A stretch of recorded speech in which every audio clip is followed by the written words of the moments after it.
Hi வணக்கம். ரீசெண்டாக library போயிருந்தாங்க.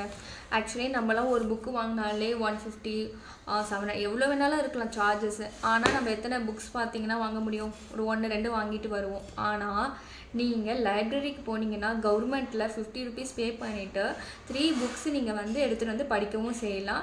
ஒரு கார்டுக்கு 3 புக்ஸ்ன்னு சொல்லி கொடுப்பாங்க. சந்தா பார்த்தீங்கன்னா இயர்லி ஒன்ஸ் 10 ருபீஸ் தான் நீங்கள் பே பண்ணுற மாதிரி இருக்கும். ஸோ என்னோடய புக் கலெக்ஷன் பார்த்தீங்கன்னா 2 கார்டு நான் போட்டேன். ஆக்சுவலி ஆதார் கார்டு கண்டிப்பாக அதுக்கு வேணும்.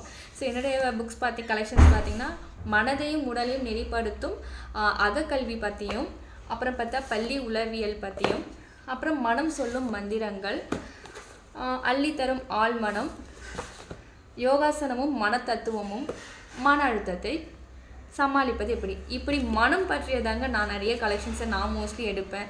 ஸோ நீங்களும் இன்ட்ரெஸ்டாக இருக்கீங்கன்னா எனக்கு தெரிஞ்சு இங்கே கேகே நகரில் இருக்கிற அசோக் பில்லில் இருக்கிற கவர்மெண்ட்டில் இருக்க லைப்ரரி ஒன்று தெரியும். இன்னொன்று டபுள் டேங்க் ரோட்லேயே ஒன்று இருக்குது. இந்த மாதிரி உங்களோட வட்டாரத்தில் கண்டிப்பாக லைப்ரரி இருக்கும். கண்டிப்பாக யூட்டிலைஸ் பண்ணுங்கள். இப்போ இருக்கிற ஸ்கூல் லீவ்ஸில் ஸ்கூல் பசங்களையுமே நீங்கள் கூட்டிகிட்டு போய் பசங்களுக்கு ஒரு லைப்ரரி ஒரு அறிமுகப்படுத்தலாம். புக் கலெக்ஷன்ஸ் அவங்களும் வாங்கி படிப்பாங்க. யூஸ்ஃபுல்லாகவும் இருக்கும். Thank you so much. பாய்.